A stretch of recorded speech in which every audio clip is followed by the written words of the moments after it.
Bueno, arrancamos. Para que lo tengan en cuenta, la próxima vez les avisaré también, pero la próxima sesión, el próximo lunes 29 de abril, pero en 15 días no tenemos sesión, para que lo vayan agendando.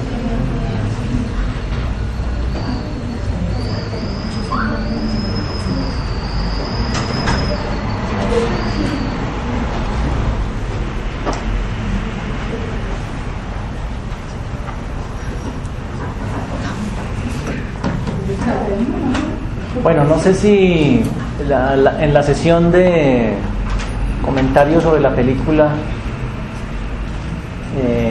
prácticamente se respondieron 2 preguntas, de manera que no sé si alguien quedó con alguna inquietud entre el tintero, alguien quedó con alguna pregunta en relación con la película, alguna aclaración, alguna duda, alguna objeción.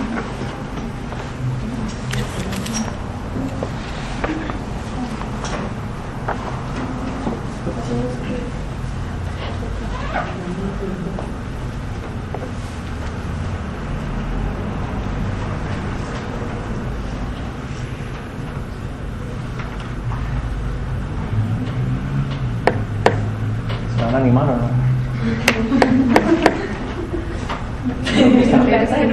Está cobrando valor para...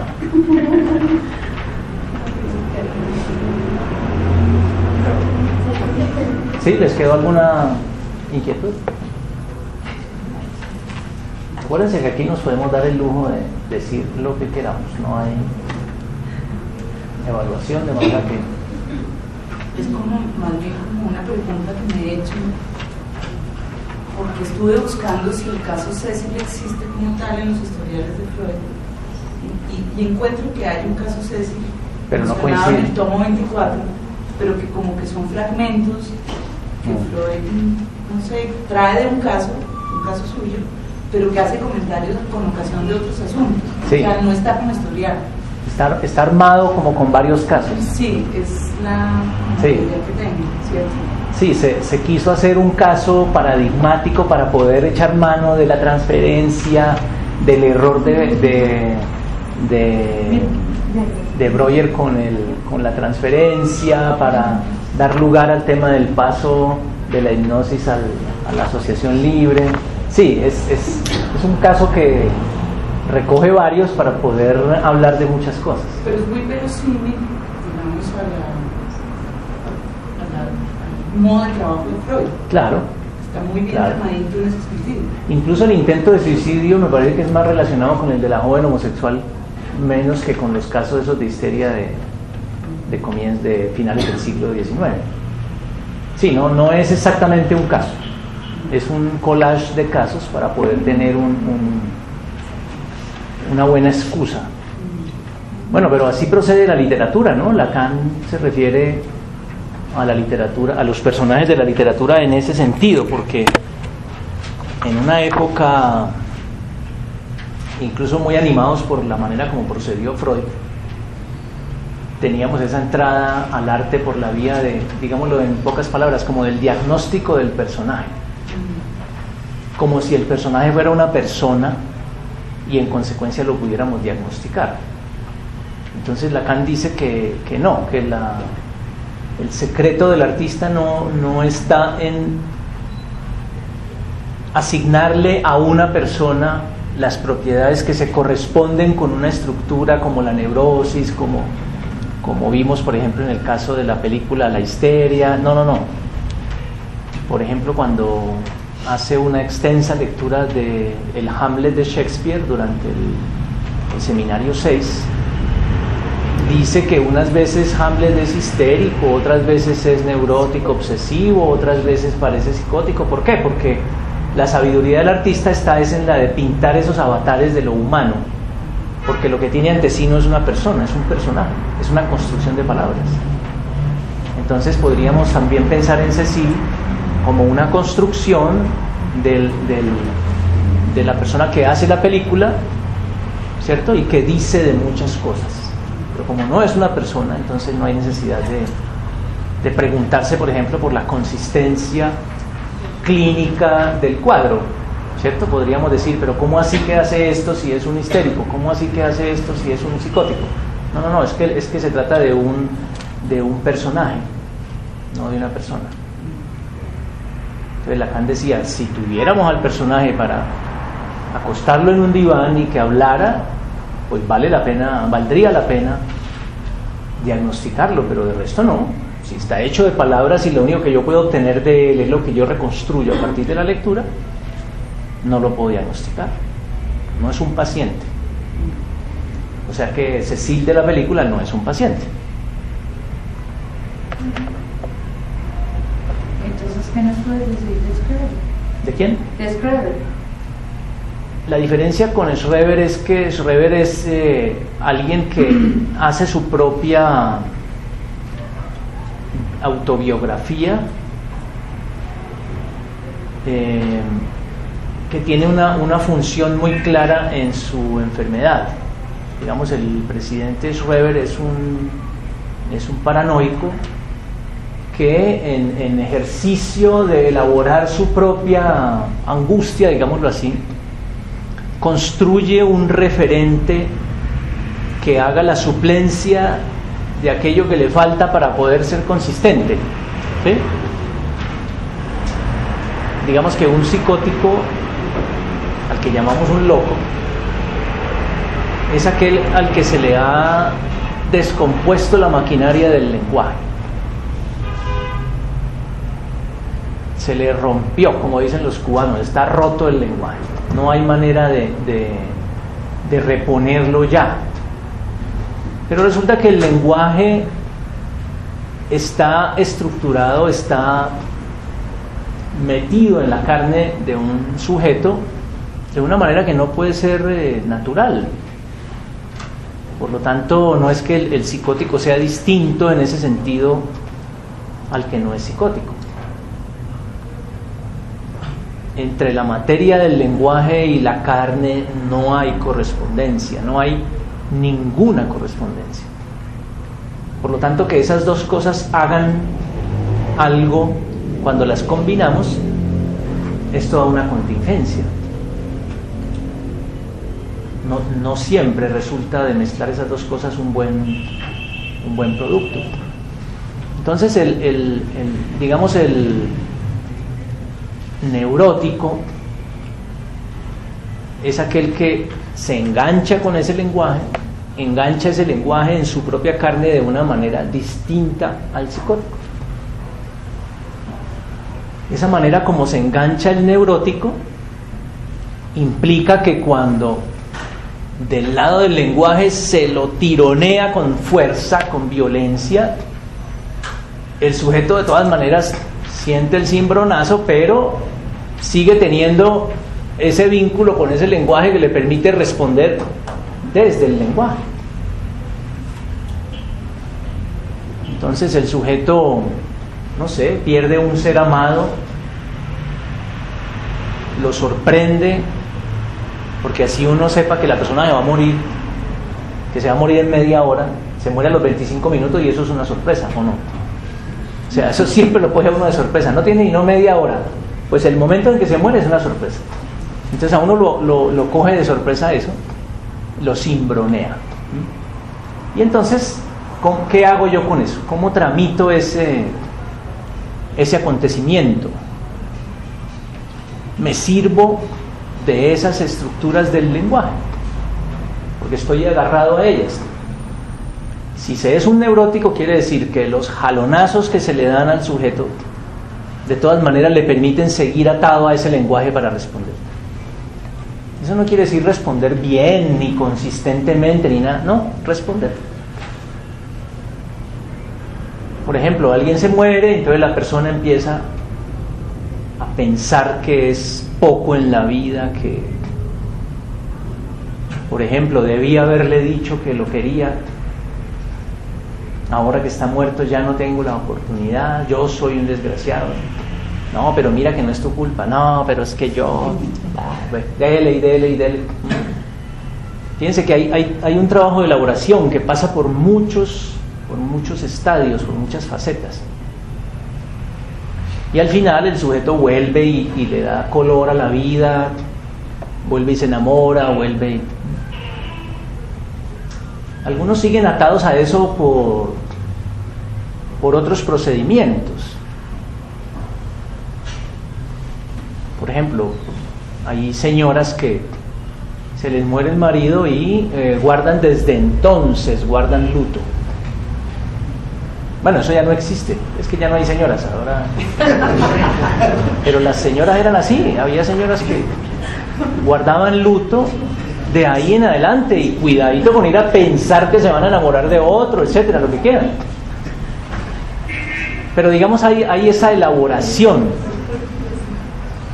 con el lenguaje. En cambio, podríamos decir, la psicosis es una relación con el lenguaje que no aguanta tironazos muy fuertes. ¿Sí ven la diferencia entre el loco y nosotros? Pero yo no sé quiénes no están locos, pero veo que hay algunos que no. La diferencia entre los locos y nosotros, los neuróticos, es que tenemos una relación con el lenguaje más susceptible de ser conmovida por los acontecimientos que le ocurren a un sujeto, los acontecimientos trascendentales, digamos los que lo empujan del otro lado del puente. Entonces, las memorias de Schreber en ese sentido no son una novela como escrita por un autor literario. Tampoco es una autobiografía en el sentido del neurótico, porque el neurótico escribe una autobiografía para no saber nada de sí mismo. Por eso las autobiografías suelen ser géneros bastante... sirven para hacer telenovelas, mejor dicho, ¿sí? Son melodramáticos, son...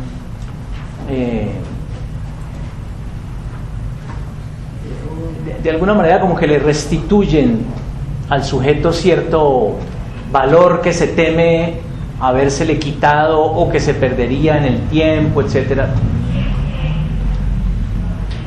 Biografía y autobiografía en ese sentido son completamente, radicalmente, punto por punto, opuestos al psicoanálisis.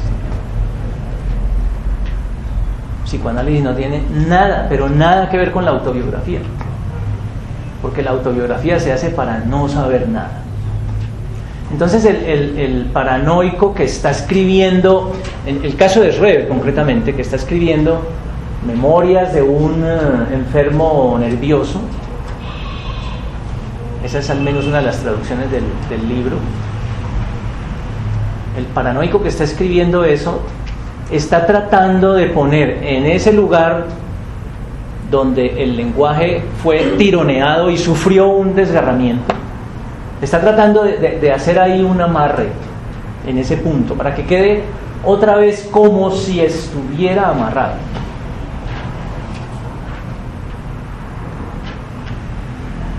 El caso de Schreber es un caso muy famoso porque es uno de los 5 casos analizados por Freud así como más famosos, pero tiene la particularidad de que es un texto, o sea, Freud no habló con la persona, pero es un texto de estas características, es el texto, es la respuesta que un paranoico está haciendo a lo que está padeciendo. Por eso no lo tomamos como autobiografía, lo tomamos como elaboración de una suplencia. Así lo lee Freud. Y Lacan le va a dedicar el seminario 3 a volver a leer ese texto de Schreber y a mirar la lectura que le hizo a su vez Freud en su momento, en 1911, le hizo a ese texto. Entonces creo que podemos diferenciar entre el creador literario. Freud ya se había referido a eso en un texto que se llama el poeta y la fantasía, o el creador literario y el fantaseo, ya se había referido a eso de la creación literaria, pero en el caso de las memorias de Schreber no lo tomamos como un texto literario. Por supuesto, en esta época todo se toma como un texto literario, todo es de mentiras, todo es semblante, supuestamente el tiempo puede derrumbar todo con la misma contundencia y de la misma manera. Entonces hoy sí lo leeríamos así. Pues si Lyotard dice que la filosofía es un género literario, pues ¿por qué no podría ser en las memorias de Schreber una novela? Si un trapo cagado en una esquina puede ser una obra de arte moderno, ¿sí? No es sino que esté en un museo y ya un trapo cagado se convirtió en una obra plástica. Entonces, no estamos hablando de esa debilidad mental de la época que confunde todo con todo, no. Estamos tratando de hacer diferenciaciones porque nos parece que si bien tienen un grado considerable de arbitrariedad, de todas maneras están sostenidas, en el caso del psicoanálisis, por una práctica, por una clínica. No hay, y esa clínica no es prueba de nada, pero por lo menos es el anclaje que no tiene la elucubración esta de que todo da lo mismo.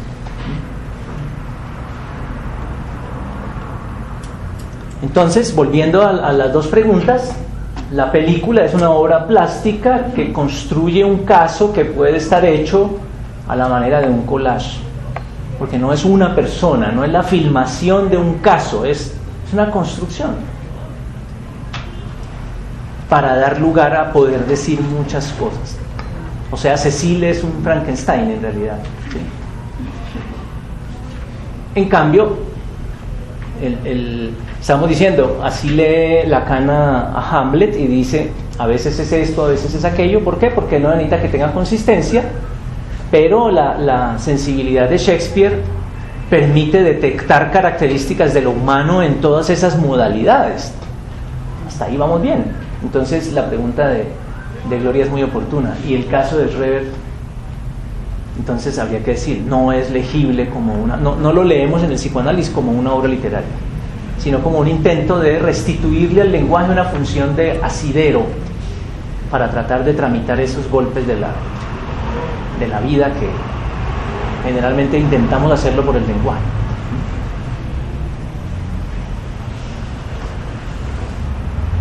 ¿Ya se les cobraron ánimo para hacerla de ustedes o no? Una pregunta. ¿Ah?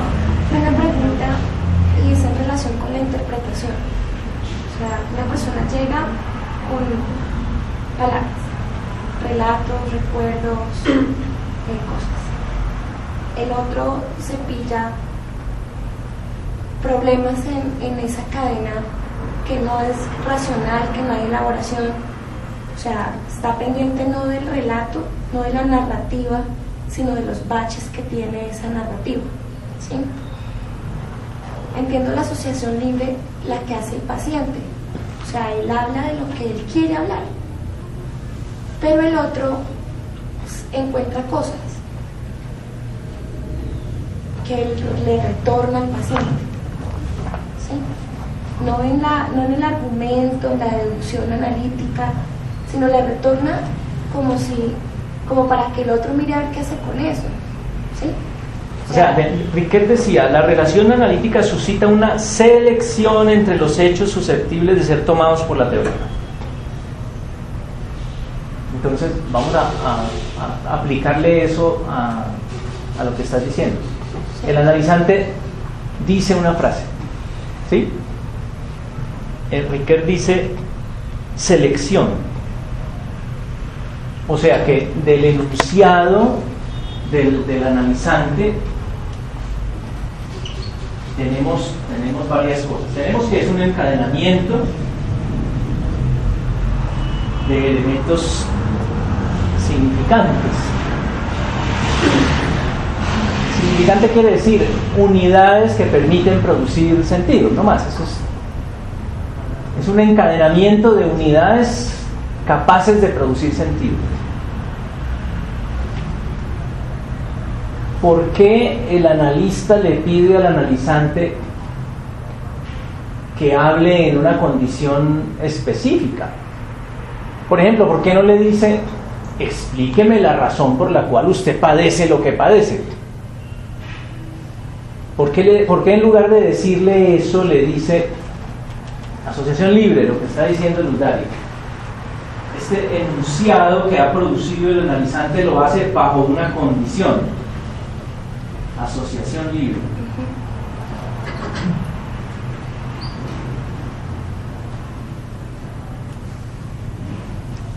Hay que tener cuidado con ese nombre,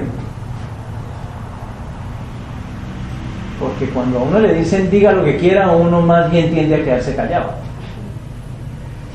Entonces el tema de libertad ahí es una expresión que condensa más bien una postura muy determinada frente al asunto, y es no propósito, ¿sí? No juicio, por ejemplo, juicio ético, juicio estético, juicio lógico. Podemos decir, ese es como cuando Freud le dice a la persona, hable, diga lo primero que se le llegue a la cabeza, no ponga cortapisas, no detenga, que deje lo que fluya. Está diciendo que eso no tenga un propósito. Usted no se viene aquí a comunicar con el propósito de, no, sino que dice lo que se le ocurra. 1, 2, en eso que se le viene a la cabeza va a encontrar cosas ilógicas, groseras, antiéticas, etcétera. No importa, dígalas, ¿sí? Entonces, aparentemente ahí hay una libertad, pero no, en realidad no hay ninguna libertad. Entonces, el analizante dice una frase y esa frase está encadenada. Sí, pero también hay baches, también hay rotos, a veces hay silencios, a veces hay pegas de cosas, ¿sí? A veces hay un elemento que es reemplazado por otro. En cada punto de esa cadena puede haber muchos otros elementos. Sí, cuando yo digo la palabra que viene, si ustedes me ayudan a encontrarla, va a ser masculina plural. Ya no son todas las palabras. Después de no caben todas las palabras. No van a poner un verbo, y si ponen un verbo tienen que pronominalizarlo, etcétera. Hay un conjunto de posibilidades, de manera que cada elemento que yo pongo sobre la cadena es una elección. Pero fíjense que puede haber un elemento de este conjunto que esté en la cadena y que no le correspondía estar. Puede haber silencio, puede haber pega de cosas que no tendrían que estar pegadas, puede haber separación de cosas que no tenían que estar separadas. Bueno, ahí ya empezamos a sentir algo que no es del orden de lo dicho, ¿cierto? Sino del orden del decir. Digamos esto, vamos a considerarlo del orden del decir, no del orden de lo dicho.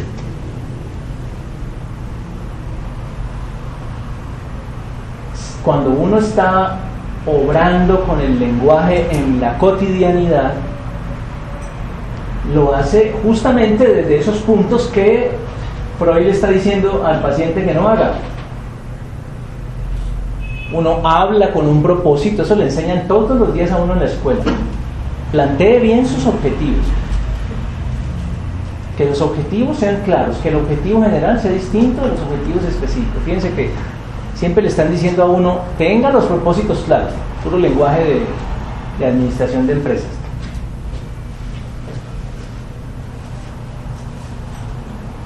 Y está haciendo uno todo el tiempo juicios sobre la manera de decirlo, la oportunidad de decirlo, etcétera, etcétera. Bueno, entonces, primera cosa, Riquet nos está diciendo que hay una selección, que el analista hace una selección. Entonces, fíjense, del dicho, por ejemplo, que no es lo único, pero por ejemplo, el analista está eligiendo el decir, no lo dicho.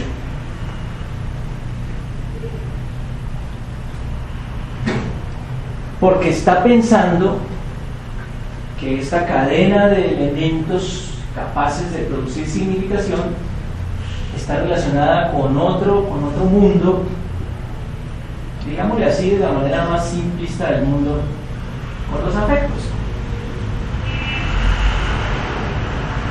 O sea que el analista no está relacionando los sentidos de las palabras, sino los vínculos de las palabras con los afectos, cosa muy distinta.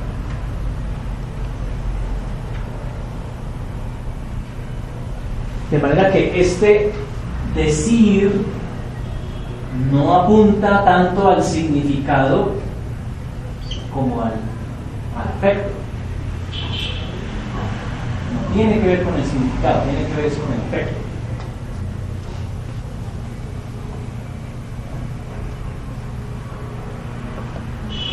Cuando ustedes están resolviendo un crucigrama, les toca pensar cuál es el río que atraviesa Londres, ¿cierto? Si no lo saben, tienen que ir a buscar a un mapa. Es decir, importa el referente, importa el significado para responder el crucigrama, para llenar el crucigrama, ¿sí o no? Digamos que hablar es llenar el crucigrama, porque uno está pendiente de el significado, qué palabra viene por acá, qué palabra, cuál es el sentido para poder, y si fuera esta, cuántas letras, y si no es ese, qué significado idéntico tiene un sinónimo que quepa en ese número de letras, etc. Pero ahora supónganse que ustedes están armando el crucigrama, no resolviéndolo. ¿Qué criterios usan cuando arman el crucigrama?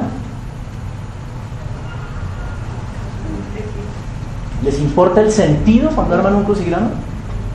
Que encaje. ¿Ah? Sí, que encaje. Que las palabras casen, que se crucen. ¿Qué palabra cruza aquí con esta? Me importa un pepino que sea el río que cruza Londres, con tal de que cuadre, de que cruce con la otra, está bien. Entonces, el analista escucha como quien arma el crucigrama y el analizante habla como quien responde el crucigrama. ¿Sí? Son dos cosas muy distintas.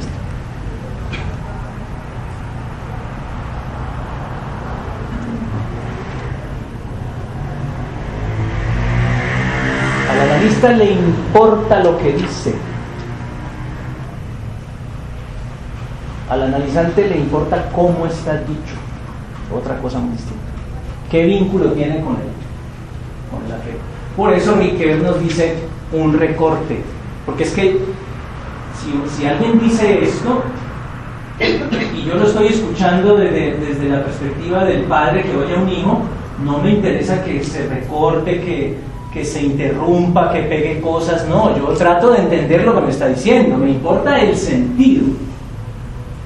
Por eso los padres no pueden ser analistas de sus hijos. Por eso los sacerdotes no pueden ser analistas de sus feligreses. Por eso los abogados no pueden ser analistas de sus clientes, porque les interesa el significado. En cambio, Riquet nos está diciendo el mismo objeto, el enunciado, puede ser recortado de muchas maneras. El recorte que se produce sobre ese fenómeno por parte del analista es lo que hace que su práctica se llame psicoanálisis. Si su recorte fuera otro, lo que haría sería otra cosa completamente distinta. Si cuando alguien dice que ha perdido a un ser querido y que está muy triste, y yo le digo, tranquilo, sobrepóngase, esfuércese, usted es capaz, usted ya ha demostrado valor en otras situaciones parecidas, vuelva a repetir lo mismo, lo que yo estoy recortando de lo que el otro me está diciendo no tiene nada que ver con el psicoanálisis, y es la misma frase. La misma frase se puede decir en análisis, pero el analista no estaría escuchando por el significado, sino por otro lugar. Entonces, primera cosa en relación con lo que pregunta Gustavo. ¿Por qué no es libre la asociación? ¿Por qué Freud hace trampa cuando le dice al analizante hable sin propósito, no haga juicios éticos, estéticos o lógicos sobre lo que dice? Porque Freud sabe que el analizante cree que es libre, que el analizante cree en el significado, mientras que lo que en realidad determina los significados es este mundo de abajo. Cuando le dice diga lo que sea, si en realidad el otro dijera lo que quisiera, si en realidad eso fuera absolutamente abierto, ¿cómo que puede pescar el analista de una cosa que es toda contingente, abierta, sin determinación? Al contrario, sería peor. Si medio entiendo cuando la gente habla creyendo que está diciendo algo, ahora supónganse que voy a entender cuando le digo al otro que no pare bolas y que diga lo que se le venga a la cabeza, ¿sí? Pues entiendo menos. Ah, no, pero es que el Señor tiene aquí toda una concepción, y es que estas palabras están determinadas, y estos baches y esos tartamudeos y esos silencios y esas pegas y esos cortes arbitrarios están determinados por los afectos.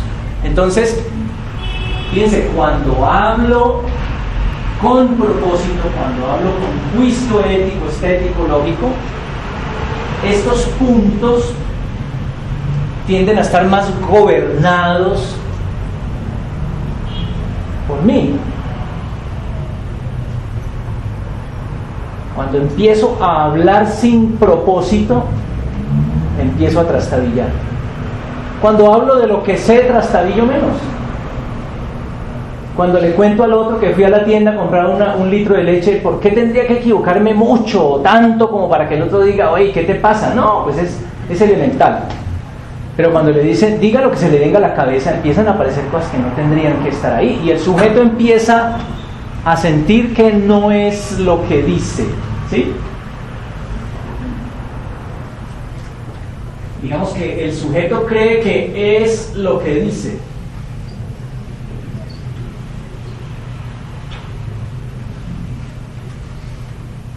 Eso nos dicen los cursos de superación.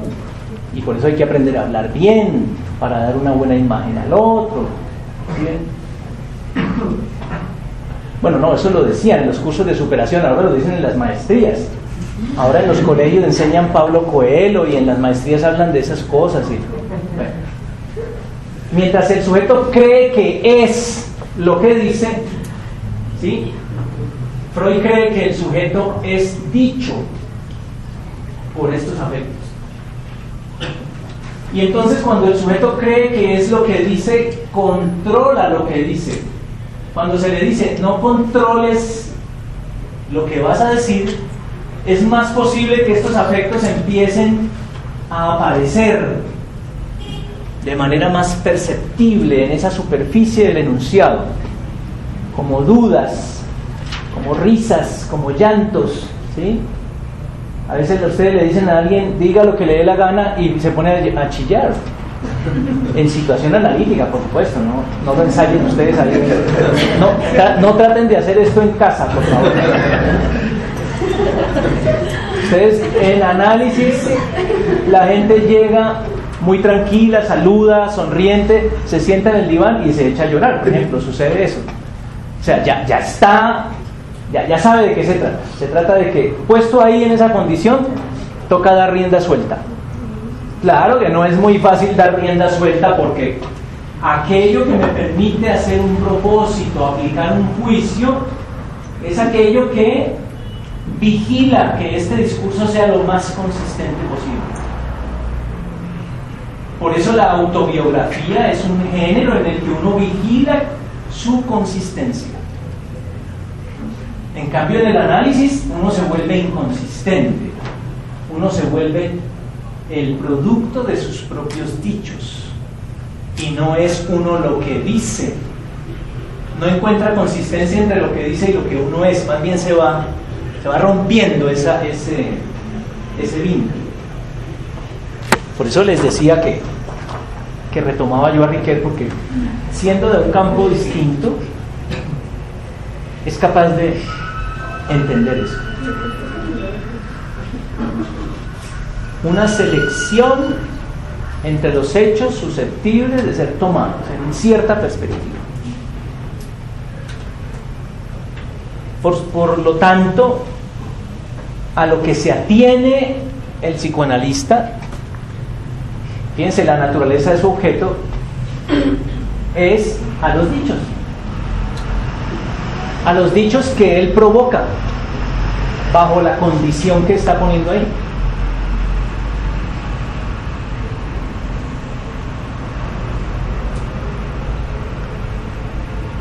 Aquello que vigila el orden, la razón del discurso, no descansa por mucho que el sujeto trate de enunciar sin propósito, sin juicio.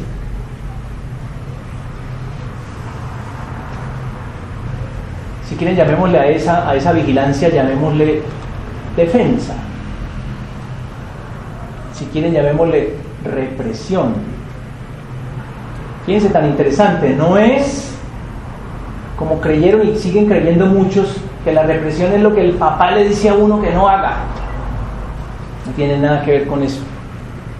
Por eso hubo unos que en los años 60 y 70 que quisieron hacer una mezcla entre psicoanálisis y materialismo histórico, pensando que la represión de la que hablaba el materialismo histórico era la misma represión de la que hablaba Freud. Entonces hagamos un frente común entre los que estamos contra la represión. Y resulta que la represión de la que está hablando Freud es ese mecanismo que hay entre los afectos y las palabras. Nadie me lo impone, soy yo mismo el que tartamudea. ¿Y por qué razón? En cada caso es distinta la razón. Entonces, como esa defensa, como esa vigilancia sobre la coherencia del discurso no descansa, así se le pida al sujeto que no la ejerza, entonces tendremos un enunciado entre libre y entre ajustado a esa represión, a esa defensa. Por lo tanto, ahora viene otra operación del analista. Ya no es solamente suscitar un discurso gobernado por el afecto a partir de una petición, porque como esa petición es en vano, dado que esa defensa no depende tanto de lo que el otro se proponga, así se lo proponga de todas maneras va a restringir. Entonces viene una segunda operación, un ejemplo de que así se le pida que no ejerza ese control. El control se ejerce, es el recuerdo que tiene la chica en la película del reconocimiento de su padre en un hospital en el que las enfermeras se burlan de ella, ¿se acuerdan? Está bajo hipnosis, o sea que podríamos decir la orden es absolutamente radical, porque no le puede oponer nada. Bajo hipnosis lo que estamos es puestos en las manos del otro. El otro puede hacer que hagamos lo que a él le dé la gana, hasta cierto límite, pero en principio sería lo que le dé la gana. Es que le dan una cebolla a una persona hipnotizada, una cebolla roja así gigantesca, comas esta manzana, y el otro la muerde y le preguntan, ¿y qué tal está? No, dulcecita, deliciosa, porque está bajo hipnosis. Pues esta mujer está hipnotizada y fíjense que su discurso sigue ocultando algo. De todas maneras hay algo que no funciona ahí. ¿Cómo así tiene un hospital una enfermera riéndose de alguien que va a ir a reconocer a un muerto? Está como rara la cosa. Hay algo que no funciona ahí, pero de todas maneras hay un cierto triunfo de esa defensa que hace que el relato, aún bajo hipnosis, oculte el acontecimiento. Entonces, dado que el llamado a la asociación libre en principio instala una condición de la relación en la que ya se sabe de qué se trata lo que ahí se va a decir más o menos, la defensa no obedece a esa orden. Entonces la segunda operación del analista es digámoslo así, la puntuación. El analizante está diciendo su discurso y antes de que él siga, el analista le dice punto aparte, o le dice coma, o le dice abro paréntesis. Sus intervenciones son de ese tipo, son del tipo de la puntuación, del tipo de la gramática. ¿Sí? Entonces alguien está hablando, no ha terminado la frase y el analista le dice listo, nos vemos la próxima semana. Pero si no he terminado la frase, sí, nos vemos la próxima semana. Ah, bueno, aquí les puedo contar a ustedes, porque estamos en seminario y no en sesión, que la persona se siente muy mal porque le han cortado su frase, ¿sí? Pero esa puntuación coincide con un elemento del afecto. Miren que yo también soy analista. Coincide con un aspecto del afecto. La puntuación no es sobre la frase, sino sobre lo que viene latiendo ahí debajo. Cuando pongo el punto es porque hay algo del afecto que ha hecho irrupción ahí. ¿Sí? Por ejemplo, por decir cualquier cosa, es la segunda vez que tropiezo en ese mismo lugar de una frase. Punto. Entonces el otro, ¿pero qué pasó aquí? Bueno, esperemos que se vaya y que cuando regrese esta puntuación, que es un enlace de algo se ha tratado de atar ahí, esperemos que esto tenga efectos. Entonces piensen en esa puntuación en el sentido más amplio que ustedes quieran.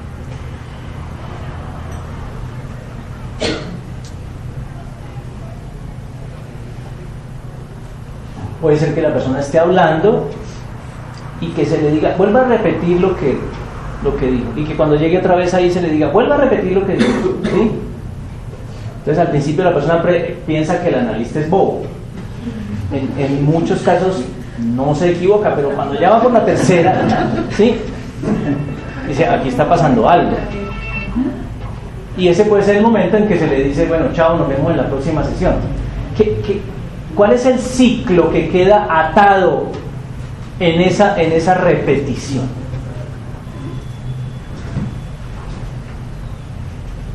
De lo que se trata entonces es de enlazar porciones no significativas, porciones del enunciado con unidades de afecto. Ese es el corte. Eso va a tener efectos, y si no los tiene, el corte estuvo mal hecho. ¿Sí? No está garantizado nada. Hay efectos, por ejemplo, la persona vuelve la siguiente sesión molesta porque usted no me dejó terminar y ahora sí vengo a terminar lo que iba a decir, por ejemplo, suele suceder, ¿sí? Entonces, eso que la persona viene a terminar, efectivamente, puede no ser la continuación de esta frase, sino aquellos asuntos que este afecto, por ejemplo, trae a cuento. En esos cortes suelen surgir recuerdos, suelen surgir nuevas perspectivas, implicaciones, conclusiones vitales para el sujeto. Ah, entonces lo que yo toda la vida he hecho es tal cosa, dice el sujeto a veces en análisis. Ah, o sea, cae en cuenta porque si se tratara de una cosa lógica, pues bastaría decirlo acá en lo lógico. Porque uno podría decir, el psicoanálisis es un poquito perverso porque pone al sujeto a sufrir ahí pudiéndole decir qué es lo que le pasa, ¿sí o no? Pero fíjense que hablar aquí a la escala del enunciado no tiene ningún valor. En análisis, lo que se explica a escala del enunciado no tiene ningún valor analítico, no tiene ningún efecto analítico.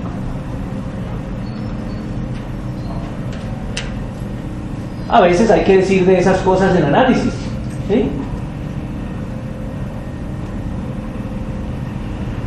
no todo tiene esa contundencia del enlace entre algo del afecto y algo del enunciado. Como que en el inconsciente ¿Cómo? Como que en el inconsciente estuvieran los afectos. No es exactamente así, pero el movimiento de los elementos, digamos que está marcado por el juego de estos mismos elementos en el inconsciente. Es como si nosotros tuviéramos dos escenas, digamos, una escena donde las palabras tratamos de controlarlas nosotros con nuestros propósitos y nuestros juicios, y otra escena donde las palabras se rigen por otras reglas independientes de nosotros, ¿cierto? Ese sería el inconsciente. Pero aquí estamos un piso más abajo, y es que a su vez ese inconsciente está regido por esto. O sea que me estoy saltando un paso, pero tratando de decir los significantes, las unidades del lenguaje capaces de significar algo, en Freud no están unidas a esa significación, están unidas a esa norma.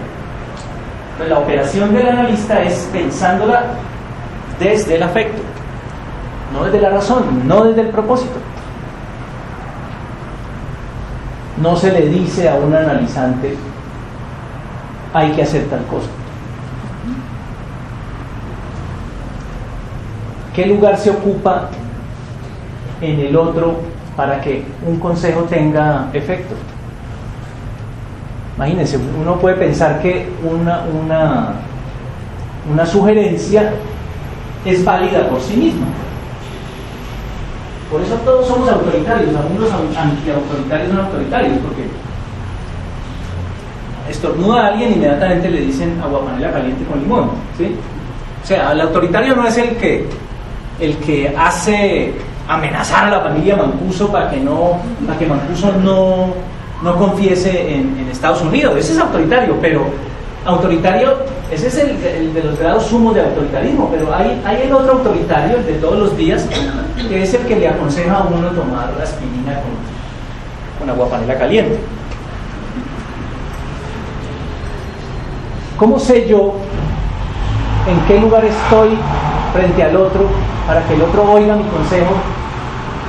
¿De qué manera lo va a oír? ¿Por qué lo va a oír? ¿Cómo lo va a aplicar? ¿Lo va a aplicar para hacerme a mí qué? ¿Para sentirse que me obedece a mí? ¿Para hacerme saber que me obedece? Imagínense todo lo que está en juego. No, el autoritarismo nos hace creer que el enunciado es lo importante. Aguapanela caliente con limón en la noche. Y bien arropadito. Y sude la gripa, no se vaya a descobijar porque mientras más la sude mejor. Fíjense, tan distinto. Aquí está claro que hay una relación. ¿En qué se expresa la relación? En aceptar una condición de enunciación, en aceptar una condición para que haya enunciados con los cuales trabajar. La condición no es, dígame qué le pasa. Yo puedo preguntar eso, sobre todo al comienzo. ¿Qué le pasa?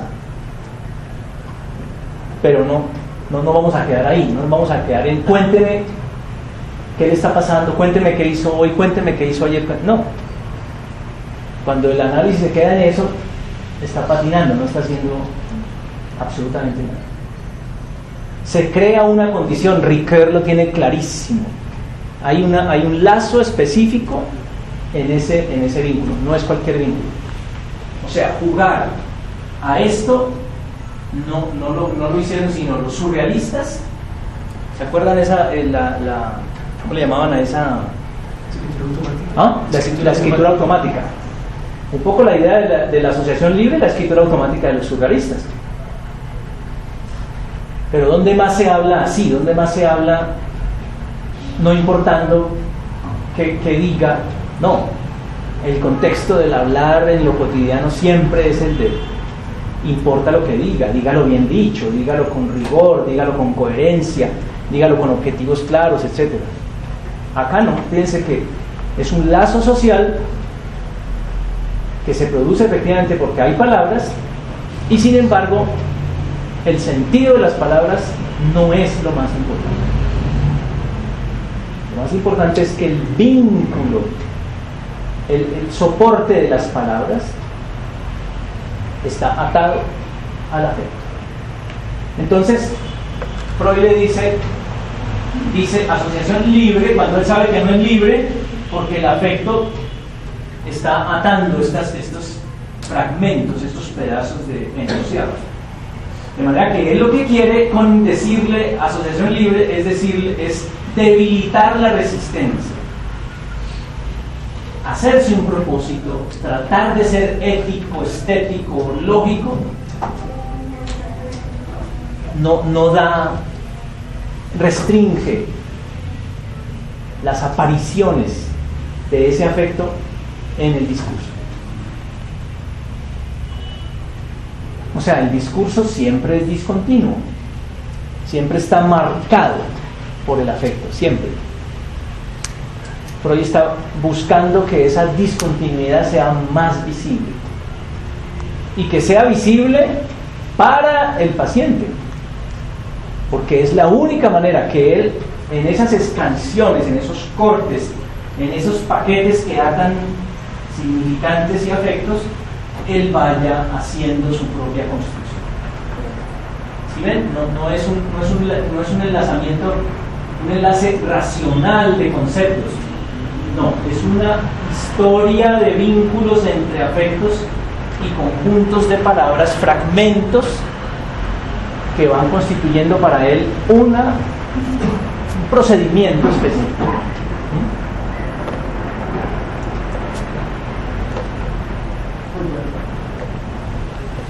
Bueno.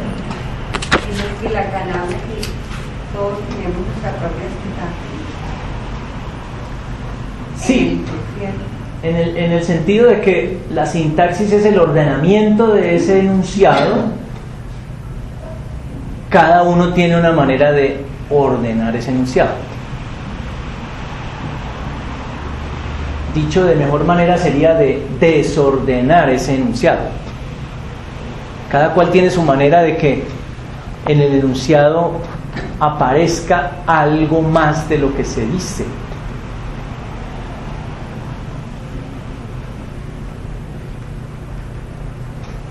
¿A quién ponen a hablar en un noticiero?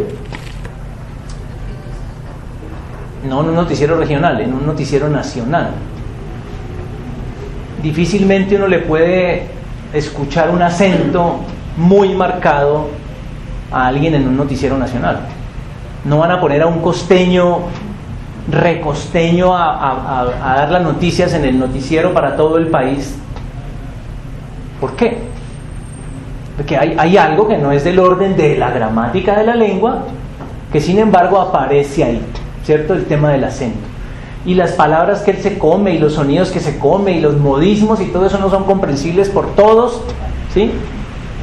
Bueno, es un poco esa diferencia entre el hablado más o menos estándar que uno se puede conseguir para contratar un locutor, sería como el propósito de la defensa.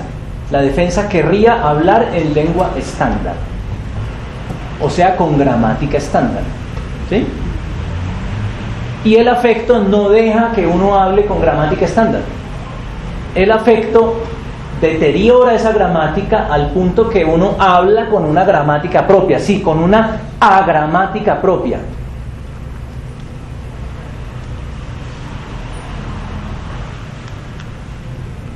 Y ustedes se le pueden pillar a sus amigos esos rasgos de singularidad de su forma de hablar. Usa mucho la palabra tal. Y vayan, díganle a la persona, y dice, ¿yo? Tengo una persona que usa la palabra ubicar, por ejemplo. La utiliza para todo. Y ella es la única que no sabe. Todo el mundo sabe, pero ella no. Recuerdo otro personaje que todo era con mente. No, incluso era directamente. A todo le ponía directamente. No había una frase en la que no estuviera la expresión directamente. O Miller en las conferencias, finalmente. Y no es que vaya a acabar, pero todo el tiempo es finalmente. Bueno, eso es... Fíjense, ahí uno no está analizando al otro, ni lo tiene en transferencia, ni nada. Está hablando en lo público y sin embargo se deja oír esa gramática singular. Bueno, el psicoanálisis es un dispositivo para que esa gramática hable todavía con mayor descaro, para que se deje oír sobre todo esa gramática, que no, ya no es la gramática de la lengua. Entonces, por inconsciente entendemos la discontinuidad del discurso, del enunciado. El enunciado, no sé si han oído esos aparatos que leen los escritos. Por ejemplo, en las tablets, eso en Kindle, uno le pone se pone los micrófonos y si tiene el texto ahí y le pone esa variable, entonces el aparato le lee a uno el texto. Yo tuve recientemente la experiencia, porque tuvimos un seminario sobre un texto muy largo que se llama La muerte de Virgilio, un texto precioso, un texto gigantesco, entonces teníamos un tiempo para leerlo y estábamos bastante apurados, entonces en cualquier lugar había que leer y donde no se podía, pues entonces que el aparato le lea a uno el texto. Bueno, ese tono del texto a muchos les resultó insoportable. ¿Por qué? Porque no se equivoca, porque no tiene acento, porque no... Plano. Es plano, exactamente. O sea, uno extraña... ¿Qué cosa? Extraña un sujeto leyendo. ¿Qué es entonces que un sujeto lea? Pues que le meta baches, que le meta su propia gramática, como dices tú, al enunciado. Digamos que se me ocurrió aclarar un poquito más esta cosa del orden de los aspectos, a qué se refiere precisamente ese significado. Ya se leyó lo otro que le dije en la otra pregunta. Acuérdense que no me da así de grave. Fíjense que, por ejemplo, es que quiero saber el otro paquete puede estar ligado a este mismo, con otros elementos aquí, y sin embargo vuelve a estar atado acá. ¿Por qué? Por una cierta manera de envolver el enunciado, por una cierta rítmica, incluso, por ejemplo, por una cierta repetición de vocales, ¿sí? Palabras todas como América, Madeira, que te a, ¿sí? Entonces usted dice, ahí hay algo, ¿sí? Esa asonancia no es gratuita. Hay algo que está siendo atado a esa... Les estoy con esto de América y Madeira haciendo referencia a un sueño, atado justamente a un elemento que es constitutivo de la realidad del sueño, una avenida que se llama la Avenida de las Américas, y un lugar donde ocurre una cosa que tiene como su expresión en la repetición a propósito de Américas. Entonces, Américas y Madeira están atadas a lo mismo porque son las mismas vocales. Es como haciendo crucigramas, ¿sí? No resolviendo, sino haciendo crucigramas. ¿Alguna vez? Entonces, si tú estás escuchando el sentido, te pierdes la aliteración vocálica. Por eso Freud pone al paciente a hablar así, supuestamente libre, pero él no está escuchando como cuando el paciente habla con propósito, como cuando el paciente habla con juicio ético, estético y lógico. Hay una correspondencia entre esta manera de hablar, sin esto y sin esto, y una manera de escuchar. Por eso se percibe la atadura entre la cadena significante y el afecto. No se pensaba que tenía que ver con la causa. La causa no entra en la cadena significante. El efecto es eso. Los estados de cuestiones del afecto.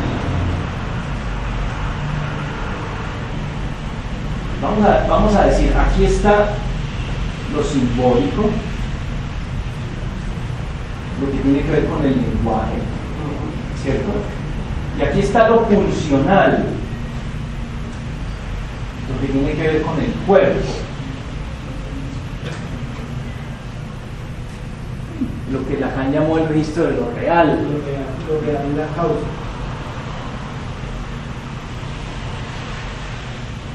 Ahí está, cuando decimos que esas porciones de enunciados están determinadas por estos elementos de afecto, pero lo que estamos diciendo es que lo que aparece aquí es efecto no de mis propósitos, sino de lo pulsional.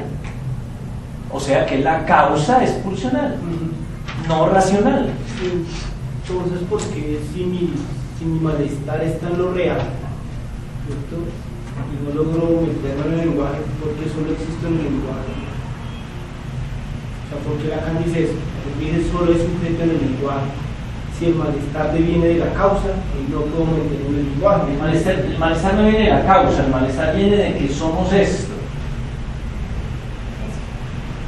Es decir, una mezcla entre palabra y cuerpo. Si las palabras fueran del mismo material que el cuerpo, entonces funcionaría como cuando uno mastica una manzana. Digamos, el sistema digestivo, los dientes están hechos para masticarla, la lengua para tragarla, el esófago para llevarla al estómago, las enzimas para degradarla, el intestino degradado para absorberla y el resto ustedes lo saben. El material de la manzana se corresponde con el material del tubo digestivo. En cambio, cuando uno le come un ladrillo, vienen los problemas. No, se le rompen los dientes para masticarlo, no hay manera de tragarlo, cuando llega al estómago es un problema porque las enzimas no alcanzan a degradarlo, etcétera, etcétera. Bueno, el ser humano es como tratar de tragarse un ladrillo, más o menos. O sea, es una no correspondencia, es el efecto de una no correspondencia entre esas dos cosas. Ahora, metidos en el lenguaje, se nos olvida que somos efecto de lo pulsional y empezamos a echar carreta por acá arriba, ¿sí? Y a defendernos de esa dimensión pulsional. Por ejemplo, me contaban hoy, hay una persona que está haciendo un doctorado, es una persona que ya tiene sus abriles, y dice, una persona que ya está jubilada, para decir exactamente de qué edad se trata. Ya está jubilada, tiene todo el tiempo del mundo, por eso se metió a hacer un doctorado, y sin embargo se queja de que con todo el tiempo que tiene no hace nada, está paralizado, tiene 50 libros que leer, ¿sí? Es más, cuando eligió el doctorado dijo, lo voy a hacer porque ahora sí tengo tiempo, nadie me manda, tengo mi plata, me la puedo gastar como quiera, voy a estudiar, voy a hacer lo que me da la gana, y no puede. Está absolutamente paralizado. Y pasa el tiempo y empiezan las exigencias en su curso y su cosa, tiene que mandar ensayos, entonces viene todo este juego que conocemos, ¿no? Que a última hora me leo a las carreras y me trasnocho y hago alguna cosita y bueno, pero el asunto es que no puede. Si tú le preguntas a esta persona, que entre otras es un profesor jubilado, ¿qué es el conocimiento? El tipo te echa 2 horas aquí de carreta sobre el conocimiento y la pedagogía y la epistemología y tal.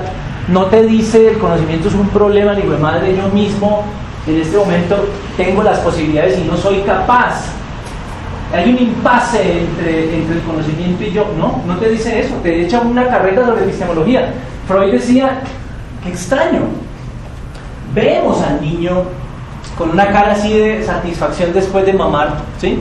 Y después nos escandalizamos porque Freud dice que eso le produce al niño un placer, que hay ahí una satisfacción sexual, ¿sí? Vemos al niño chiquito mirando al hermanito, lo decía Agustín en las Confesiones, mirando al hermanito mamar, ¿sí? Mirándolo con odio, un niño de 3 años mirando a un bebé con odio porque está mamando de su madre. Él quisiera matarlo.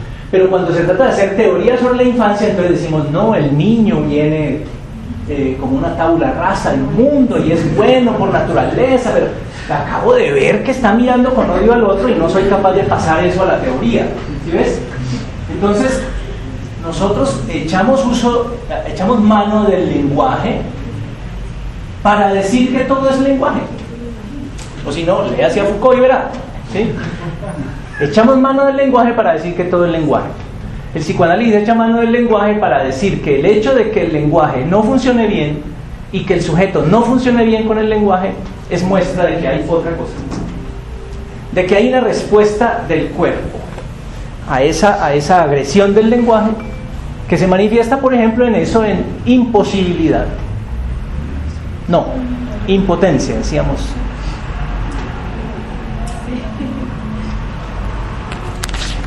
Entonces dice Ricoeur,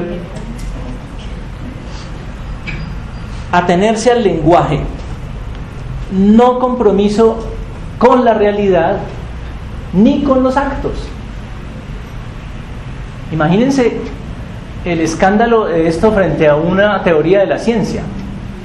Al psicoanálisis no le interesa la realidad. ¿Y cómo así que no le? Y sí, y no le interesa el acto del sujeto. Porque uno ve en las películas, por ejemplo, pero usted vino hoy vestido de negro.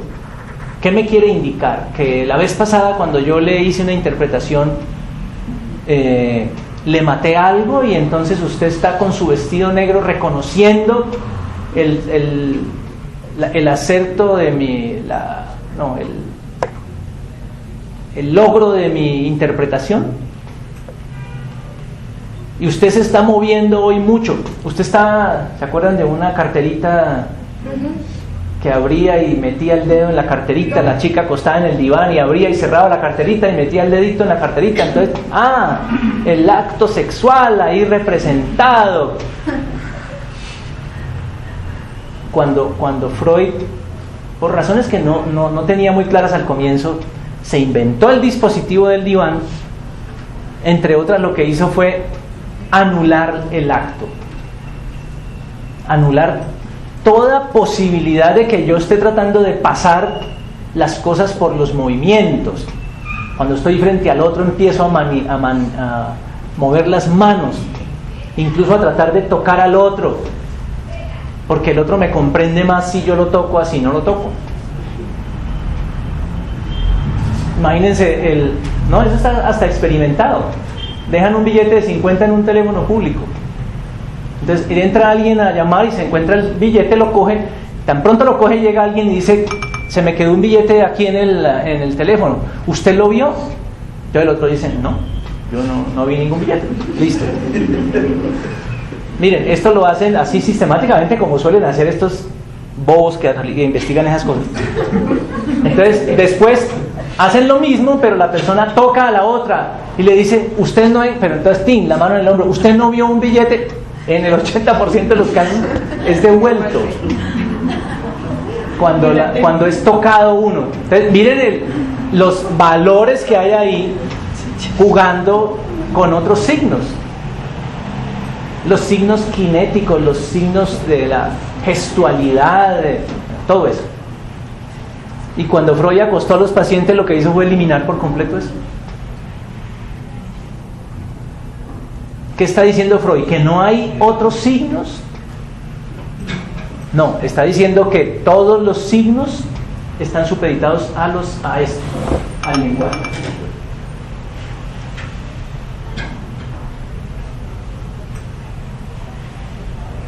Entonces ustedes le pueden criticar al psicoanálisis que no analice los gestos.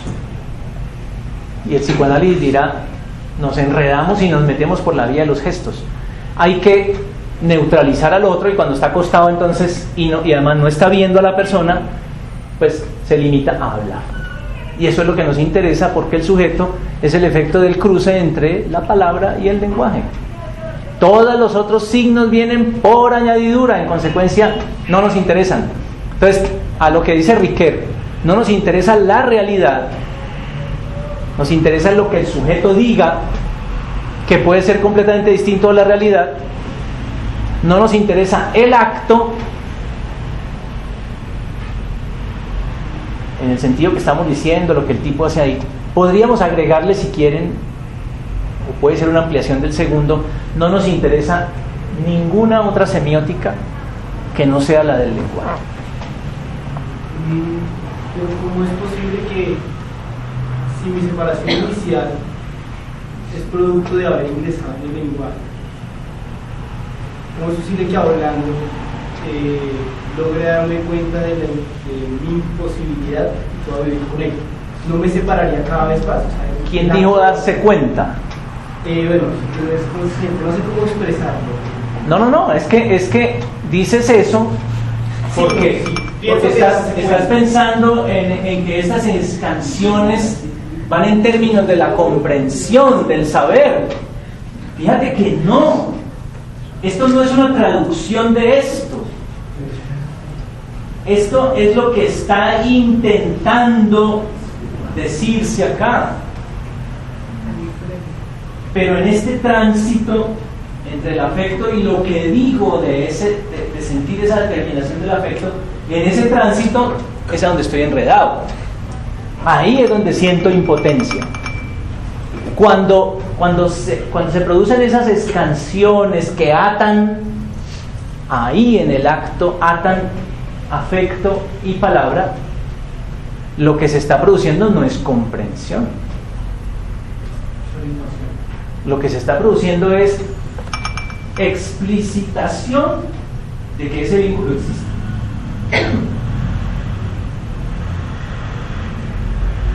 Ahí es cuando digo, entonces yo tal cosa. Váyase, no le voy a decir que sí, ni que aplausos, por fin entendió en qué sentido usted está jodido. No, chao. A la otra sesión puede venir a decir, no era eso, sino esto. También, chao. O sea, haga sus implicaciones, sus ataduras, como sea. Lo importante es que yo acá como analista tengo una guía que es la pulsión del sujeto. El sujeto perfectamente puede venir a la siguiente sesión y decir, estoy mucho más tranquilo. ¿Y por qué está tranquilo? No tengo ni idea. Pero usted que hizo este corte puede saber que efectivamente algo que estaba atado de cierta manera, para el sujeto ya no tiene por qué estar atado de esa manera, y sin él entender absolutamente nada, puede estar mucho más tranquilo.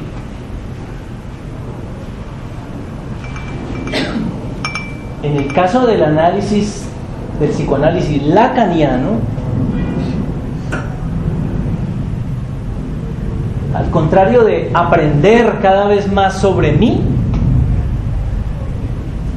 lo que hago es reducir cada vez más esas ataduras a esas carretas.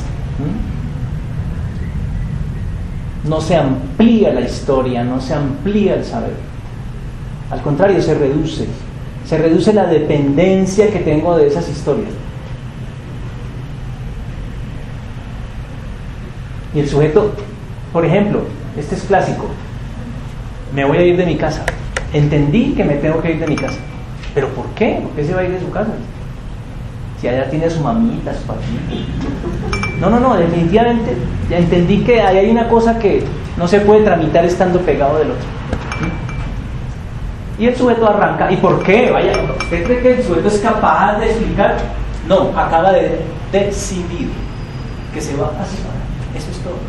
Y eso es mucho más importante desde el punto de vista del tratamiento de lo funcional que una tonelada de carretas sobre la separación y la relación y el crecimiento y la madurez. No, eso no vale nada. Ese bla bla bla no saca a nadie de su casa. Pero una escansión en términos de satisfacción funcional y de palabras lo lleva a un sujeto a concluir sin saber por qué que se tiene que ir. ¿Sí? Hay un conjunto de palabras, hay un conjunto de incluso de saberes que se pueden constituir para el sujeto en una imposibilidad de decidir, en una impotencia para decidir. Y basta con que el sujeto no necesite esa atadura para que pueda decidir. Pregúntele por qué y verá que el tipo no le puede explicar. Yo les he contado del personaje del paciente que juega o jugaba maquinitas en el casino, además con un papá lleno de plata y por lo tanto casi sin límites esa cosa. Y un buen día dice, hey, hace una semana no voy al casino, no sé qué. Nadie le ha dicho eso es malo, eso es feo, no le hagas eso a tu papi es bueno. Nada. Y el tipo encuentra con que pensando cosas que no tienen que ver con el casino, se separa del casino. Entonces, estos cortes, esas escansiones, esto es una cosa súper simple. Podemos hablar también de los retornos, de cómo esto me hace volver a una posición anterior, etc. Todos estos movimientos no son movimientos comprensivos, no son movimientos racionales, no son movimientos epistémicos, son asunciones que el sujeto hace, más desprendimiento que adquisición. O sea, y el objetivo del psicoanálisis es estar en el lenguaje para que yo me desprenda del lenguaje. O sea, por la vía del lenguaje me interesa el cuerpo. Por la vía del lenguaje, porque no hay otra vía. Yo no puedo afectar lo pulsional sino a través del lenguaje. Si hubiera un camino para ir a lo pulsional sin pasar por el lenguaje, nos ahorraríamos toneladas de tiempo. Del trabajo de Alexander Loven y de Milton Rich, que trabajan en esta cosa de eran alumnos de Freud y se inventaron una terapia pero a partir del cuerpo y que terminaron descubriendo el yoga otra vez. Ajá. Suele suceder, sí. Pero es que cuando yo me acerqué a lo que hizo con esos textos y lo más Freud, no entiendo si eso sería o no psicoanálisis, porque yo puedo ingresar por el cuerpo y efectivamente en términos de lo clínico y lo práctico.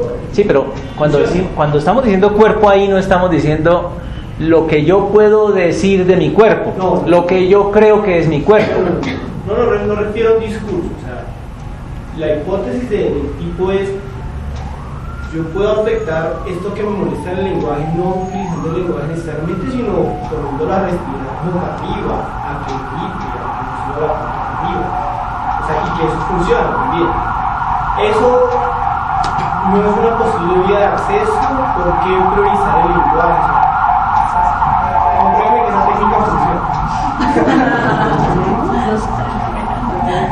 En la argumentación, no, porque la otra vez sacó la relación dialéctica, pero vamos en la argumentación, ¿cómo es que se sustenta esta cosa? Porque tiene que sustentar el argumento. O sea, podemos hablar de tres tipos de procedimientos en relación con todo eso.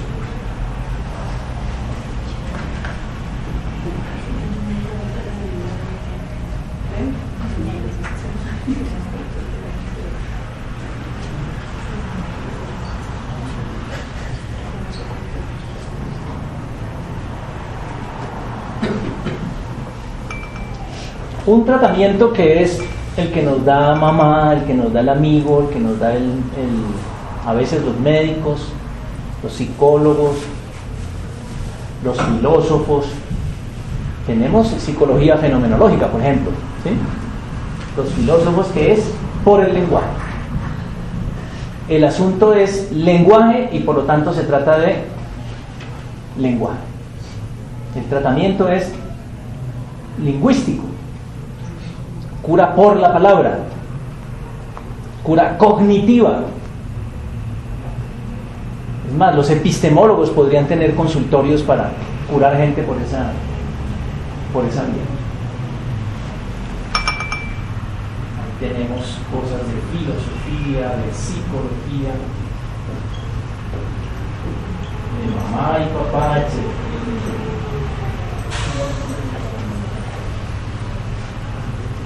Mi hijo, esa mujer no le conviene.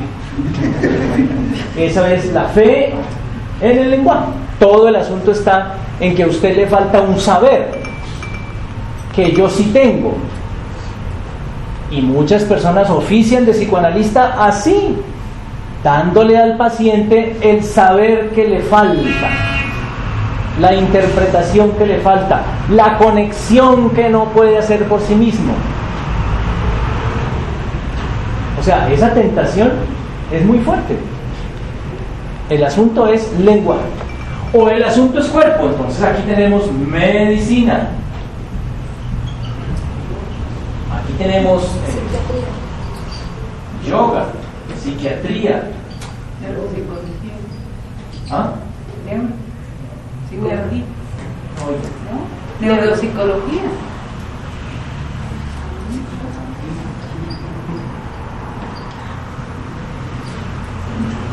Por eso le damos a la gente choques eléctricos, pepas, lo ha puesto a respirar boca arriba, etc. Ahora, la cosa es, ¿el cuerpo en alguna medida está determinado por el lenguaje?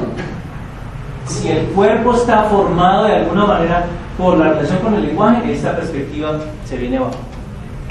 E igual, si el lenguaje depende, su especificidad en relación con el ser humano depende de cómo se articuló a ese cuerpo, entonces esta perspectiva se cae.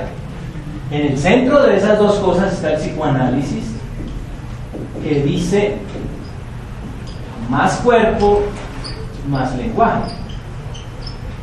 Las dos, acá estamos diciendo más lenguaje menos cuerpo, y aquí estamos diciendo más cuerpo menos lenguaje.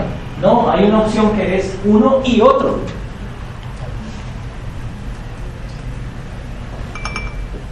Un psicoanalista nunca pone a respirar a nadie de ninguna manera. Allá verá cómo respira el otro. Eso no quiere decir que el yoga no la tranquilice a ella. Sí. No estamos diciendo que no. Y eso no quiere decir que a un psicótico no lo podamos estabilizar con una droga. No, no estamos diciendo que no. Pero ¿cuál es la teoría que explica la cosa? ¿Esta o aquella? Para el psicoanálisis ninguna de las dos, y por eso le tocó crear un camino intermedio. Ese cuerpo tratado por la droga, el inconsciente vuelve y lo transforma. Y por eso usted tiene que darle al psicótico, cambiarle de droga al cabo de un tiempo. ¿Por qué? ¿Por qué razón? Si el asunto es del cuerpo y ya le estoy suministrando lo que le falta al cuerpo, ¿por qué tengo que cambiarlo? Porque en el medio de esas dos cosas se produce una cosa que se llama estructura psicótica, y la estructura psicótica es engañada por el litio durante un tiempo, y después ella le mama gallo al litio y el síntoma psicótico vuelve a aparecer aún la persona estando tomando litio. ¿Cómo se explica eso? ¿Cómo se explica que alguien pueda mantenerse con una droga que en realidad son pepitas de tic-tac? Eso no se explica si el asunto fuera el cuerpo. Pero tampoco el asunto es mero lenguaje. Si fuera mero lenguaje, casualmente no tendríamos problemas, porque el lenguaje sería un sistema total que nos explicaría, nos daría los elementos para tramitar lo que fueran nuestros conflictos. Se acabó el problema. Que me duele aquí, pues venga, le explico, chaca, chaca, chaca. Que estoy aburrido de la vida. Mire el listado de cosas por las cuales la vida es chévere vivirla. Deme una razón por la cual vivir, le dice la chica ya colgando al borde de tirarse, ¿cierto? ¿Qué le diría el psicólogo? Ese es un buen ejemplo en la película. ¿Qué le diría el psicólogo? La vida es bella, todavía no has tenido hijos, no has vivido, tienes apenas 17 años, no has vivido el amor realmente, etc. No, pero él le dice, hágalo por mí, que yo fui el que cometí el error. Si usted se tira, el que la cagué fui yo, no usted. De manera que, fíjense lo interesante de esa respuesta. Denme una razón para vivir. Dice, no, hágalo por mí, que yo fui el que, o sea, no duplique mi error. Usted no duplique mi error, imagínense. Entonces, razones para vivir son de aquí, miren. Y aquí es que cuando no hay razones para vivir, pues lo obligo con algún Prozac, ¿sí? Y el niño no para, entonces Ritalina, porque todo el problema es del cuerpo. Oigan a los niños que toman Ritalina lo que dice Liberando, ¿sí? Somos una extraña mezcla entre lenguaje y cuerpo. Esa extraña mezcla produce un malestar constitutivo, no accidental, no contingente, constitutivo. Algunos lo tramitan sin problemas, se las arreglan en la vida con su malestar. No son mejores, no son peores, pero no son felices. Son seres humanos, se las arreglan. Y otros no se las arreglan, se tiran por una ventana, se echan a la barriga un frasco de raticida, a veces con pepitas, porque sólido y líquido viene bien. Esos llegan al extremo, se salen del cuadro. Y hay otros, muy poquitos, que tramitan la cosa a través de un psicoanálisis. ¿Y qué les produce el psicoanálisis? No les da consejos, no los reduce a un cuerpo, pero después de un psicoanálisis se dan cuenta que están hechos de una tendencia irrefrenable que no es circunscribible con palabras, pero aprenden a no amarrarse de la misma manera a esas palabras, a no amarrarse de la misma manera a esa tendencia de su cuerpo, a esa búsqueda de satisfacción repetitiva del cuerpo, y toman otras decisiones. No son más felices, no son mejores, son distintos. Incluso yo podría decir, felices los que no tienen que psicoanalizarse. Si se las arreglan solos, bendito sea el Señor. Los que no nos las arreglamos solos, tenemos que hacer eso, pero esa experiencia no es ni es sencilla, ni es cualquiera, ni es fofa, porque esta perspectiva te dice: estás reducido al saber, eres absolutamente subsumible en un relato. Lo triste de eso es que eso quiere decir que yo soy un ejemplar del conjunto como cualquier otro, porque todos caben en el lenguaje y todos pueden ser explicables por razones. O sea, soy uno más de ese funcionamiento regular de los simbólicos. Acá tú no eres responsable porque tus ganas de apuñalar a la gente vienen desde un gen o de una alteración de una conexión neuronal o no sé qué, tú no tienes ninguna responsabilidad. En cambio aquí el sujeto es responsable y sabe que tiene que operar con una, ¿cómo llamarlo?, una ambivalencia, una contradicción, una paradoja. Cargar con una paradoja es el asunto, no mortificarse tanto con cargar con una paradoja.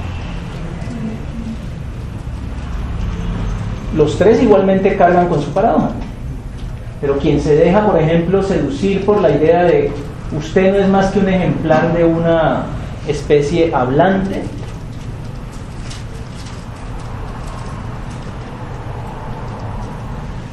revelan, digamos, su afición por ser gobernados por el otro. Acuérdense que así hablábamos de la hipnosis.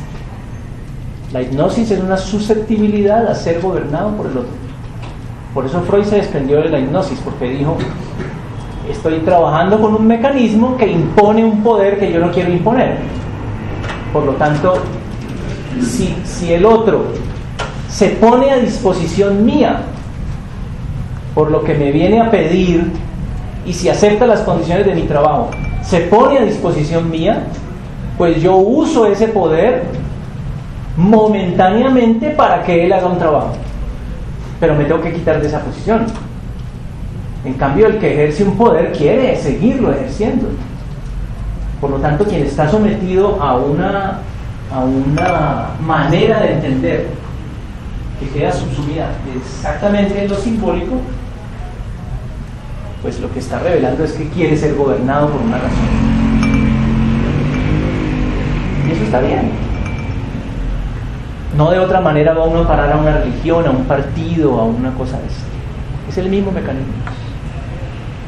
El de acá es un poco más perverso, porque haga lo que sea, de todas maneras usted está determinado por algo del orden de lo corporal. Y eso suena a caricatura, pero es lo que todos los días estamos oyendo, y cada vez con más frecuencia. Por ejemplo,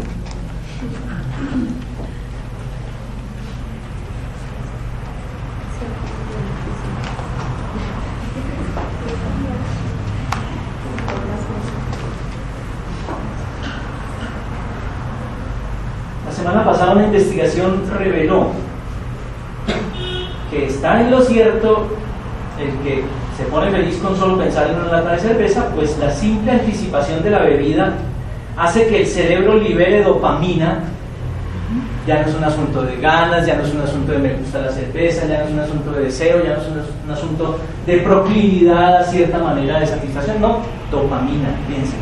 Eso tiene una palabra mágica que lo libera uno de las cosas. El cerebro libera dopamina, neurotransmisor relacionado con las sensaciones placenteras. Si ven, el placer no es una conquista, es una sustancia. O sea, uno no se siente satisfecho por las cosas que hace, porque las hizo con sus propias manos, porque las hizo con su propio esfuerzo, porque le tomó un trabajo. No, es la dopamina. Miren la idea tan tenaz. O sea, no puedo yo concluir de esto que si yo me aplicara dopamina estaría feliz. Esa es la lógica de la drogadicción. Si la felicidad es la dopamina, pues ¿por qué no me suministro dopamina y quedo feliz? Es más, en cantidad suficiente como para que la cosa dure harto.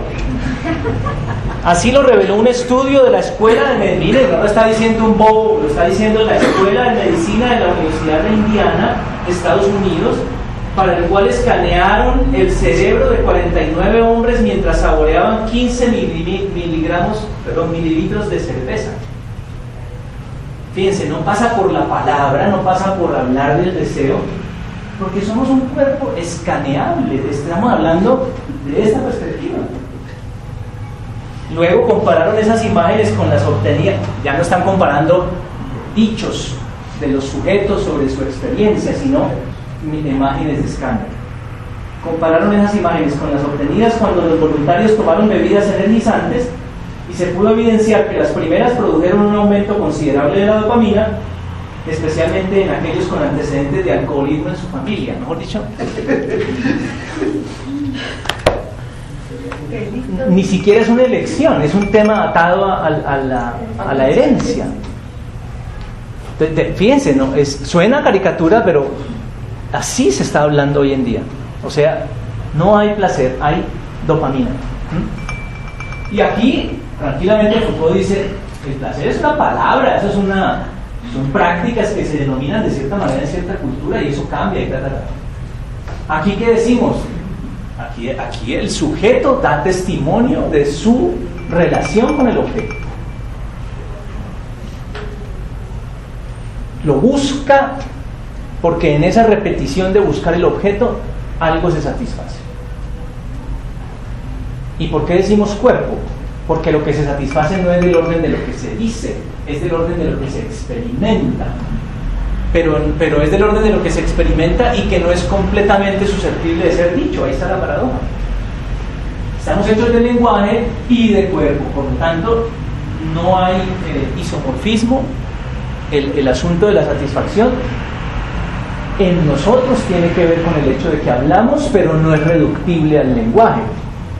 El asunto de la satisfacción ocurre en el cuerpo, pero no es reducible al cuerpo sin lenguaje, porque este cuerpo gozante nuestro es el efecto de haber pasado por el lenguaje. Entonces, cuando pongo el psicoanálisis ahí en la mitad, es porque es una lógica que amarra esa doble constitución nuestra. No estamos bien hechos. Si estuviéramos bien hechos desde el punto de vista del cuerpo, pues seríamos Homo sapiens andando por ahí en pelotas, en cuatro patas, reproduciéndonos en los momentos en que percibimos las hormonas respectivas y todas esas cosas que ustedes no saben porque no son animales. Bueno, dejemos ahí. Recuerden entonces, la próxima sesión dentro de 8 días y dentro de 15 no habrá sesión, para que lo vayan agendando.